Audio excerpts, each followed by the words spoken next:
جو مسلمانوں کے گھر پیدا ہوا، اسلامی ماحول میں رہتا، اس سے کوئی چیز پوشیدہ نہیں ہے. اسے پوچھ لو، وہ بتائے گا بکری حلال ہے، وہ بتائے گا مرغی حلال ہے، وہ بتائے گا فلاں چیز حلال ہے، اور یہ بھی کہے گا یہ چیز حرام ہے، یہ حرام ہے، یہ حرام ہے. یہ بچے کو بھی پتہ ہے. تو فرما ان الحلال بین و ان الحرام، حلال بھی واضح اور حرام بھی واضح، اور اس کے درمیان کچھ شبہ والی چیزیں. کچھ چیزیں واضح ہیں کہ یہ حلال ہے، کچھ چیزیں واضح ہیں کہ یہ، درمیان میں کچھ چیزیں ہیں کہ جس میں کوئی شبہ ہے. زیادہ لوگ نہیں جانتے، انہیں علماء ہی جانتے ہیں. کسی نے کہا کہ یار یہ پتہ نہیں حلال ہے، کسی نے کہا پتہ نہیں حرام ہے. اب سنو، ضابطہ میرے حضور نے بیان کیا. جس نے اپنے آپ کو شبہ والی چیزوں سے بچا لیا، جو شبہ والی چیزوں سے بچ گیا، اس نے اپنا دین بھی بچا لیا، اپنی عزت بھی بچا لی. آپ کو یہ یقین ہے کہ یہ کھانا جو پکا ہے بالکل ٹھیک ہے، صحت افزا ہے، تو آپ اس کو رغبت سے لے لیتے ہیں. اور ایک کھانے کا پتہ ہے کہ یہ انتہائی خراب ہے اور مضر صحت ہے، تو آپ اس کو بالکل ہاتھ نہیں لگاتے. اور ایک کے بارے میں آپ کو شک ہے، پتہ نہیں صحیح ہے کہ پتہ نہیں خراب ہے، تو کبھی بھی اپنی صحت کا خیال رکھنے والا اس مشکوک کھانے کو نہیں کھائے گا. اس لیے دین کے معاملے میں بھی ایسے کرو کہ جس کے بارے میں تمہیں شک ہو اس کو چھوڑ دو، اور اس کو اختیار کرو جس کے بارے میں شک نہ ہو. اور پھر ارشاد فرمایا جو شبہ والی چیزوں میں پڑ گیا وہ حرام میں پڑ گیا. جس طرح کوئی شخص کسی چراگاہ کے گرد اپنے جانور چراتا ہے، سرسبز چراگاہ ہے، اور اس کے آس پاس اپنے جانور رکھتا ہے، تو کبھی تو کوئی بکری، کبھی تو کوئی بھیڑ، کبھی تو کوئی جانور اچانک جا کے دوسرے کی چراگاہ کے اندر منہ مار لے گی. تو پھر ضرورت ہی کیا ہے اس کے قریب جانے کی؟ تو کہا جو حرام کے قریب جائے گا ایک دن حرام میں مبتلا ہو جائے گا.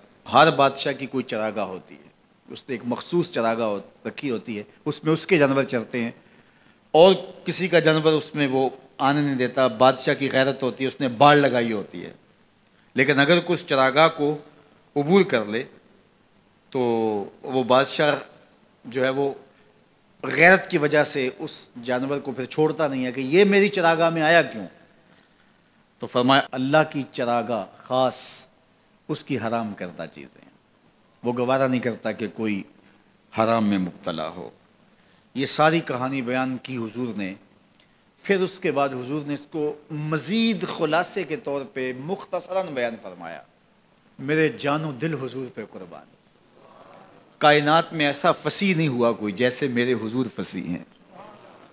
یہ نہیں جو حدیث نور آپ نے پڑھی، اس کا ایک ایک حرف واضح ہے، ایک ایک لفظ روشنی دے رہا ہے، اور یہ منزل نواز حدیث ہے. یہ ہماری زندگی کے اندر ہمیں خیر اور شر کی پہچان کروانے والی ہے. لیکن اس کے بعد پھر میرے حضور نے اس کو دوسرے پیرائے میں بیان کیا، اور کتنا خوبصورت انداز ہے. سن لو، انسان کے جسم کے اندر گوشت کا ایک ٹکڑا ہے، جب وہ صحیح ہو جائے تو پورا جسم صحیح ہو جاتا ہے، اور جب وہ خراب ہو جائے تو پورا جسم خراب ہو جاتا ہے. الا وہی القلب، گوشت کے اس ٹکڑے کا نام دل ہے. دل اگر ٹھیک ہو گیا تو پورا جسم، اور دل خراب ہو گیا تو پورا جسم خراب ہو گیا. اس لیے وہ رومی نے کہا تھا دل بدست آور کہ حج اکبر است. دل کو قابو میں لیا، یہ حج اکبر ہے. وہاں تو پھیرے کاٹے لیکن تیرا دل کہیں اور تھا، تو کہا نہیں، دل بدست آور کہ حج اکبر است، از ہزاراں کعبہ یک دل بہتر است. کہا کہ 1000 کعبے سے ایک دل بہتر ہے. کیوں؟ کعبہ بن گاہے خلیل اطہر است. کعبہ حضرت ابراہیم کی گزرگاہ ہے، دل گزرگاہ جلیل اکبر است، اور دل رب جلیل کی گزرگاہ ہے. اور اقبال بولا خود ہی کا نشیمن تیرے دل میں ہے، خود ہی کا نشیمن تیرے دل میں ہے. اتنی بڑی کائنات چھوٹے سے دل میں کیسے آ گئی؟ اقبال نے کہا میں بات دلیل سے کر رہا ہوں. خود ہی کا نشیمن تیرے دل میں ہے، فلک جس طرح آنکھ کے تل میں ہے. اس لیے اس کا کنٹرول کر لینا، اس کا قابو میں کرنا. تو میرے حضور نے فرمایا کہ اپنے دل کو قابو میں کر لو.